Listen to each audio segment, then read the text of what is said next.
¿Qué tal amigos de Visión Global? Bienvenidos. Hoy estamos aquí para debatir un tema de mucho interés y que para todos nosotros y de alguna manera u otra puede traer cambios significativos a la forma en la que vivimos la vida en nuestro país. El pasado 11 de junio, el Ministerio de Hacienda y Economía hizo público formalmente su propuesta para ajuste fiscal para hacer frente a la situación económica que estamos atravesando como país y que ha causado muchas opiniones en diferentes sectores de la sociedad. Entre las muchas cosas que propone este nuevo proyecto, una de las principales o la meta principal es recaudar alrededor de 40.000 a 50.000 millones de pesos dominicanos que permitan hacer frente a la situación de inflación global que está afectando a nivel general todo el mundo, pero en especial nuestro país, que es lo que vamos a analizar en el día de hoy. Y para esto tengo el placer de compartir este panel con Zaira Batista, economista, que viene a desmenuzar con nosotros cuáles son las cosas que nos van a afectar, cómo estas cosas van a cambiar la forma en la que nosotros pagamos nuestros impuestos y cuáles son verdaderamente esos ajustes que vamos a tener que hacer en nuestra vida diaria. Bienvenida, Zaira, ¿cómo estás? Hola, Harold, y muchas gracias por recibirme. Muchísimas gracias a todo ese público que nos escucha y nos sintoniza por las diversas plataformas. Qué bueno que son parte de esta conversación porque estamos viviendo cambios, estamos viviendo momentos de ajuste y el que se ponga adelante con la información, el que va a saber cómo moverse de ahora en adelante, Harold. Así es, así es. Entendemos que hasta el momento todavía no se ha aplicado ningún cambio, que esto es algo que pues se presentó a través del ministro Magín Díaz y que él en ese sentido pues lo propone al Congreso Nacional y ahora tenemos que ver lo que pasa. Pero dentro de las cosas que él explicaba, decía que básicamente el criterio inicial de este proyecto es comprimir lo no prioritario, postergar lo no esencial y preservar las funciones críticas del Estado. Entonces, para una persona que no ha estado siguiendo la noticia y que no sabe nada de lo que es vamos a decir, un ajuste en la forma en que nosotros pagamos nuestros impuestos, ¿qué debe saber y cuáles fueron las cosas que el ministro propuso específicamente? Bueno, él dijo muchas cosas, así que vamos a tratar de hacer una síntesis de los puntos más importantes. Lo primero es que el plan de ajuste fiscal lo que busca es alivianar la carga impositiva para ciertos sectores mientras aumenta por otros lados, de manera que se busca, como tú bien dices, aumentar la recaudación de 40 a 50 mil millones de pesos para el final del ejercicio, pero también lo más importante es que lo que se busca es redistribución de la carga fiscal, que sea un poco más equitativo, que el que tenga menos dinero disponible, pues pague menos y el que tenga más, que pague más.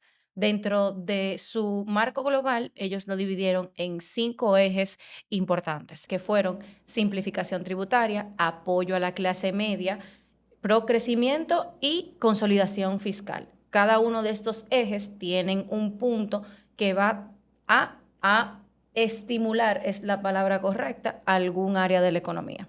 Perfecto. Y entonces, si pudiéramos dividir entre quiénes serían los ganadores de esta propuesta y quiénes serían los que sentirían de manera más importante esta carga fiscal que el ministerio propone, ¿cómo, cómo tú dividirías cada grupo?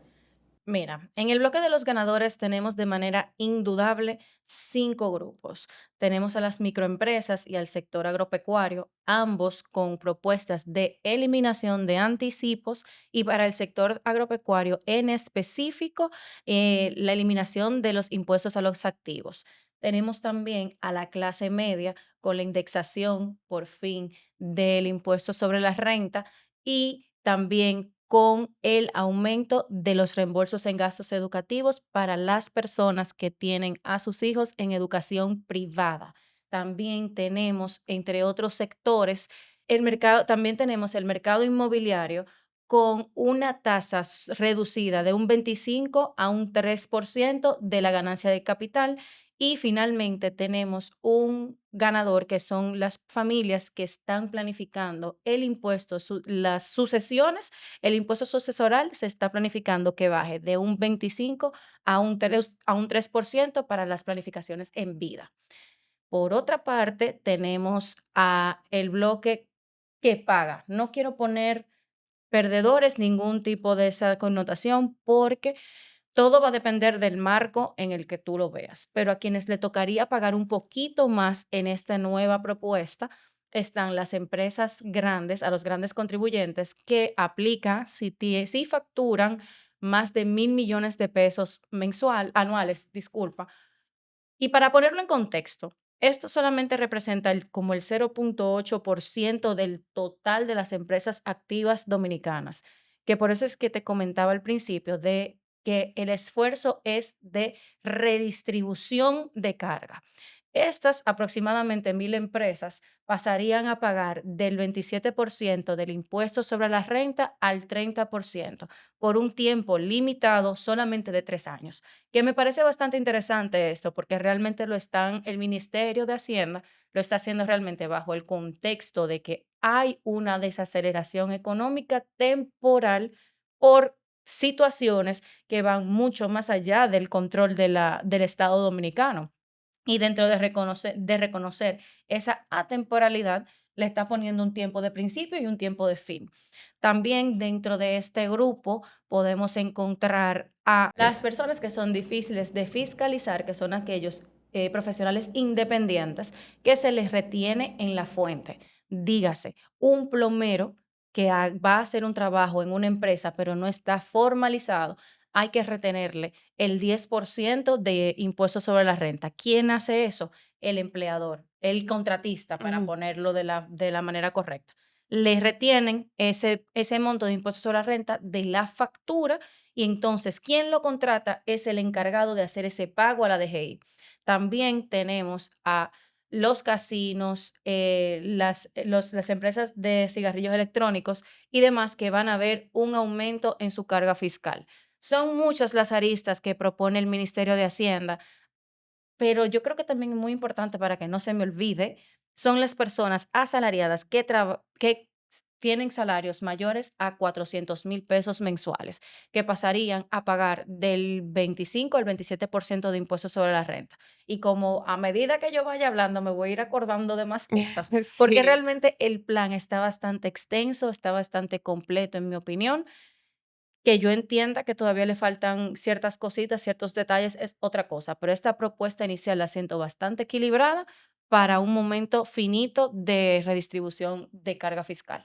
Yo quiero tomar algo que dijiste en este punto, específicamente con el tema de las personas que son, pues, que ahora van a ver una cantidad diferente o un porcentaje diferente del impuesto sobre la renta que tenían que pagar. Ujú. Háblame específicamente de cuál es el cambio aquí, porque hemos visto en oportunidades anteriores, en meses anteriores, que esto era algo por lo que Omar Fernández pues luchaba bastante, porque esto se redefiniera porque se entendía que no era justo que una persona que generaba de su salario menos que lo que cuesta la canasta básica del país, entonces Sí. también tuviese que pagar un impuesto sobre la renta tan alto. Entonces, ¿cuál Ujú. es el cambio específico que se está haciendo en este renglón?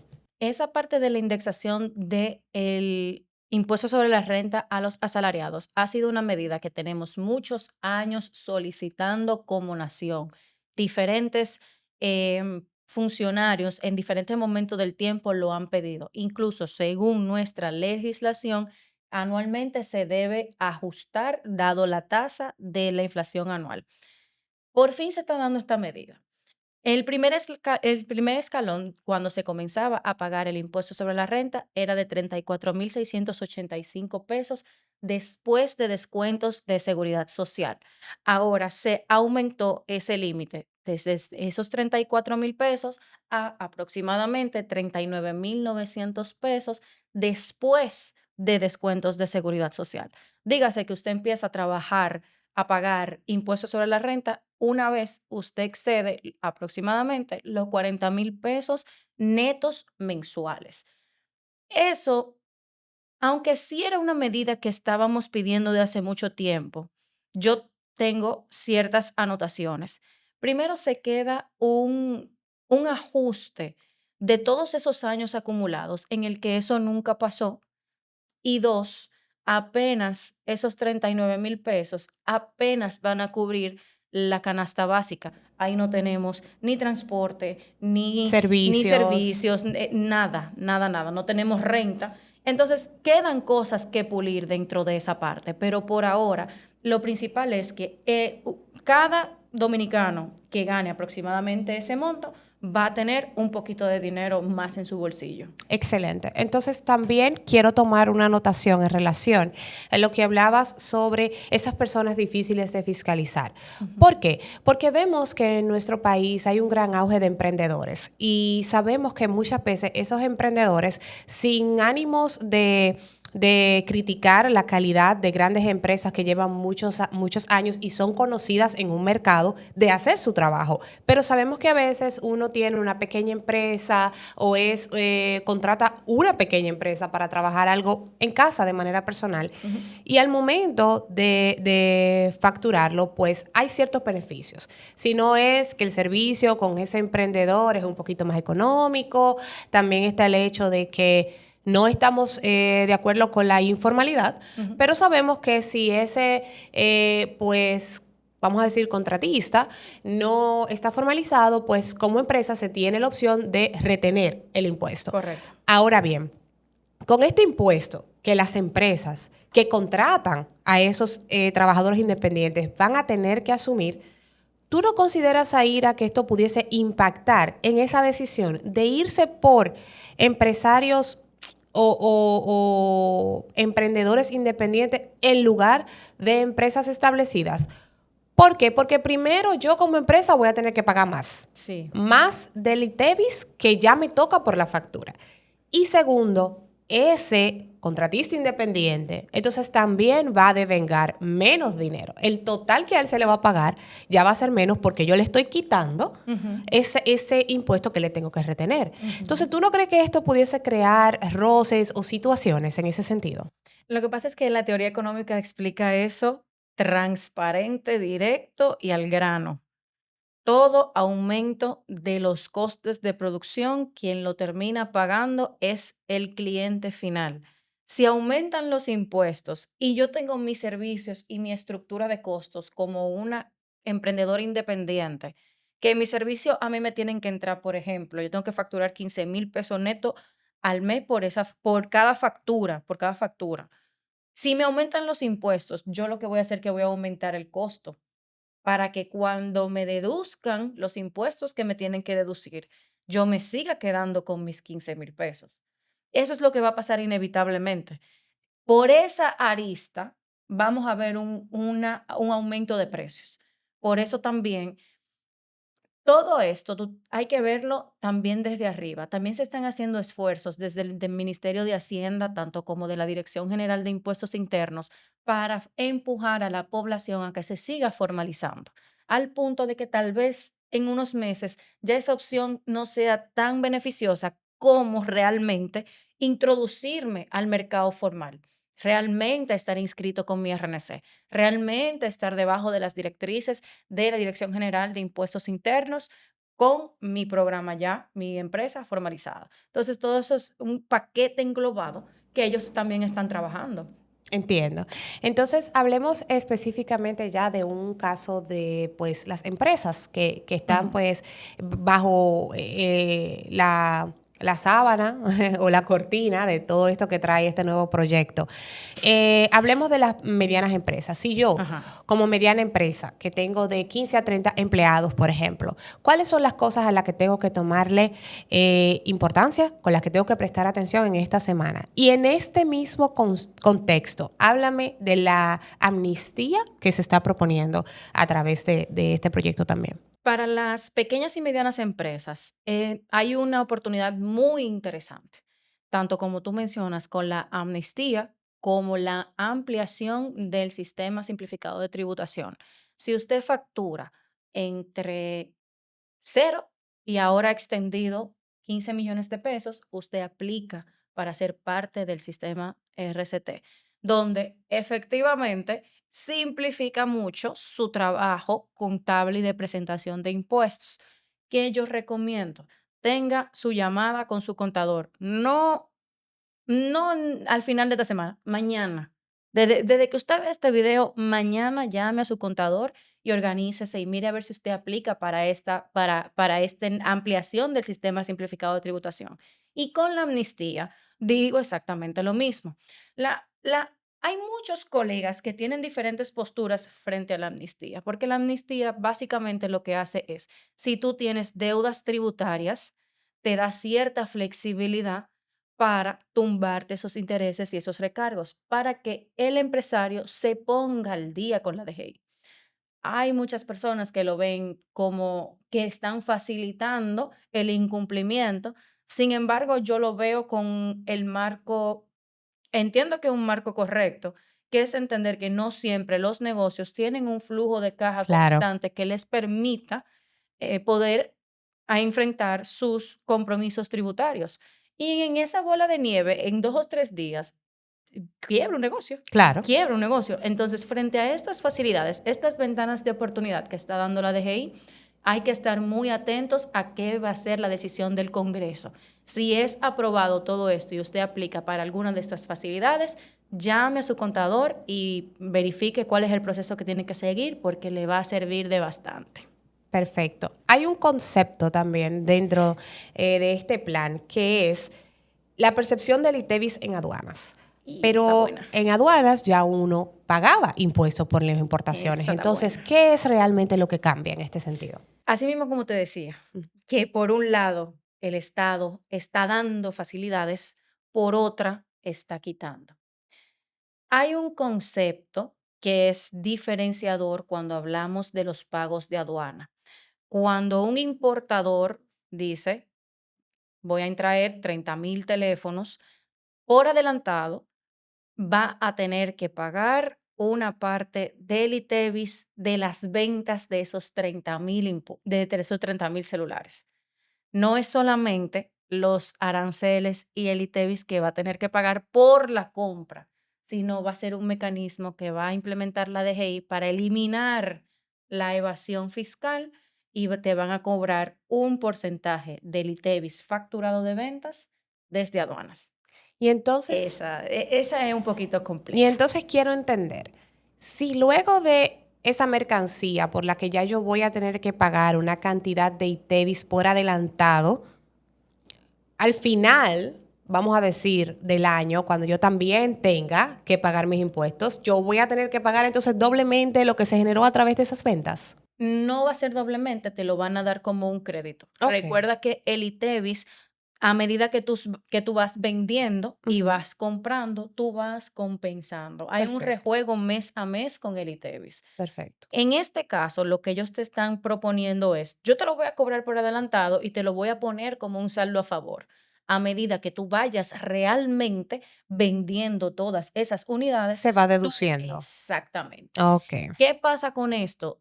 Ellos lo que buscan con esta medida es ir reduciendo esas ventas informales, que hay importadores que efectivamente pagan los impuestos de entrada al país, pero al momento de la venta no transparentan esa venta con DGI y ese ITEVIS ya no se percibe. Entonces, esa es la nueva tarea que le están dejando a la Dirección General de Aduanas de ser que colecte ese ITEVIS por adelantado. Que eso va a ser un poquito fuerte. Eso va a ser un poquito fuerte. Sí, realmente sí, porque verdaderamente como importadores puedo imaginarme que no necesariamente al momento en el que te llega la mercancía tú tienes el dinero que esa Correcto. mercancía te va a generar para pagar más impuestos de la que ya te preparas para pagar. O sea, ya es una inversión mayor que hay que considerar. Mira, hay algo muy interesante que pasa y que noté al leer la propuesta del Ministerio de Hacienda y Economía, y es que miden la situación que está pasando en el país económicamente a través de indicadores que de repente pueden parecer divorciados de la realidad que vive la clase media y de la realidad que vive la parte de la población que está indudablemente en situación de pobreza. Viene Culvera, viene dura, mi amiga. Es que me parece interesante, Zaira, porque veo que indican que para el año 2025 la responsabilidad fiscal o la ley de responsabilidad fiscal de nuestro país fue cumplida de manera holgada, como bien dice en su portal, en el portal de Ministerio de Hacienda y Economía, a principio del año. O sea, temprano en el año. Y que esto le dio al país la posibilidad de emitir bonos soberanos que se manejaron a una tasa parecida a la de México. Pero sabemos, Zaira, que aunque el gobierno mexicano recientemente presentó estadísticas donde indicaban que el interés extranjero, de naciones extranjeras, de invertir en México era grande, era importante.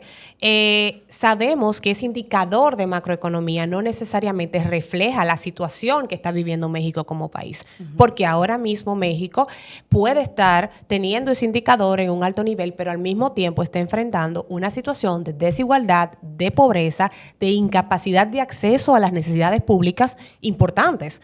O sea, las dos situaciones se están dando al mismo tiempo, pero las dos cosas no están avanzando igual. Entonces, en mi opinión muy certera te digo, para mí eso no es un indicador de que vamos bien. O sea, quizás macroeconómicamente que hayan personas que también quieran invertir en nuestro país, naciones extranjeras, lo puedo entender, pero sé que hay una realidad de nuestro país. Hay una realidad en México también, porque toda esta situación, señores, no es una cosa de hace años. Está pasando en el mismo marco en el que se está desarrollando ahora mismo uno de los eventos mundiales más importantes, que es el Mundial de Fútbol. Pero si usted ve los medios mexicanos, se va a dar cuenta de que las principales zonas de México están en una situación de indecoro increíble, de que hay mucha inestabilidad, el pueblo no está contento, entienden que la presidenta Sheinbaum está haciendo inversiones que no son, no tienen sentido considerando la situación por la que está pasando el país. Y yo no entiendo que México sea un país para el cual igualarnos en este momento en cuanto a un indicador macroeconómico. Entonces yo te hago la pregunta a ti como economista. ¿Realmente podemos hablar de la estabilidad económica de un país, de la calidad de vida de un país, cuando las partes de la sociedad, ¿verdad? Los estratos sociales que son más afectados por los altos precios, por el precio de la canasta básica, por el precio de los sistemas de salud, no se ven afectados, no se ven impactados, su realidad no cambia por el indicador macroeconómico de que hayan personas que quieran invertir en el país? O sea, desglósame eso, por favor, porque me parece un poquito, no sé. Mi amiga la tiró curvera, fuerte y curvera. Pero mira qué es lo que pasa. Si bien es cierto que, como tú dices, hay dos realidades que en papel y en la realidad física no pueden parecer más divorciados, sí pueden coexistir al mismo tiempo.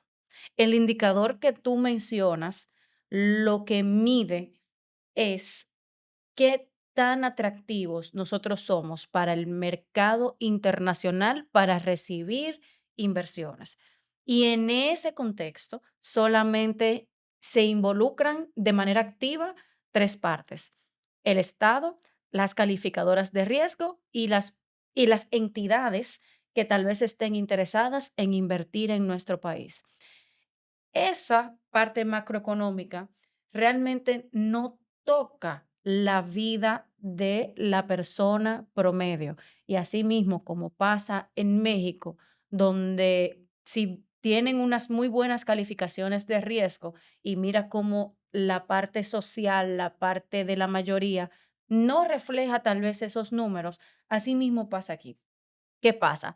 Descuidar esa parte implicaría que estuviéramos peor aquí y en México. La macroeconomía, como bien su nombre lo dice, macro desde arriba el todo, no necesariamente ve el día a día de la persona de a pie, como decían en la universidad cuando yo era joven. Eh, pero sí bien ve toda esa estructura que sostiene la vida de la persona día a día. ¿Cómo yo te lo pudiera poner? Con el siguiente ejemplo creo que aclaro tu duda. Si hay una familia en la que el día 30 de cada mes hay que pagar la renta y el 30 se paga la renta, pero los integrantes de la familia, la mitad no está comiendo, la macroeconomía solamente ve que el 30 se está pagando la renta. Y bajo ese indicador, entonces la casa está bien. Entonces, todo lo demás, lo que es la economía social, es lo que ve que tal vez 2 de 3 o 2 de 5 personas que están dentro de esa casa no han almorzado, no han comido. Y ahí tú mides el indicador social. Que deben haber políticas públicas ya más integradas con el día a día de la persona promedio, ahí sí estoy de acuerdo contigo. Que nos queda un tramo importante a trabajar para que tal vez esas calificadoras de riesgo sean algo más comparable, más estable, más homólogo con la vida del dominicano promedio, también estoy de acuerdo contigo ahí. Pero para eso nos falta un tramo por caminar. Entonces, ¿tú consideras, ya para cerrar, que esta propuesta que ha presentado el Ministerio de Hacienda y Economía realmente responde a la situación de crisis que estamos viviendo actualmente, o entiendes que nos queda corto y todavía hay que seguir construyendo sobre ella? Yo creo que nos queda corto. Estamos hablando de una recaudación estimada entre 40.000 y 50.000 millones, cuando tenemos un presupuesto de la nación que ya ronda el billón. Ya hay una diferencia muy grande, es un esfuerzo que le falta para realmente transformar la vida del dominicano. ¿Que va a ser un alivio en el corto plazo? Sí. Y volvemos a el punto central de esta conversación. Estas medidas propuestas son para mitigar los efectos de la economía mundial, que ahora mismo estaba bastante apretada. Si lo vemos, si lo medimos por esa vara como una medida transitoria, está bien, ese alivio está bien. Pero yo sí creo que el Estado lo que está haciendo es darnos una caricia con un guante de seda para después terminar de ver cómo colar la reforma real. Lo podemos ver entre los diferentes puntos de la propuesta. Y yo creo que esta historia no se ha terminado todavía. Bueno, Zaira, de verdad que como siempre estamos muy agradecidos de que nos dediques tu tiempo para debatir temas tan interesantes como esto. Toda la nación va a estar muy atenta a lo que pase en lo adelante con este plan de reajuste fiscal.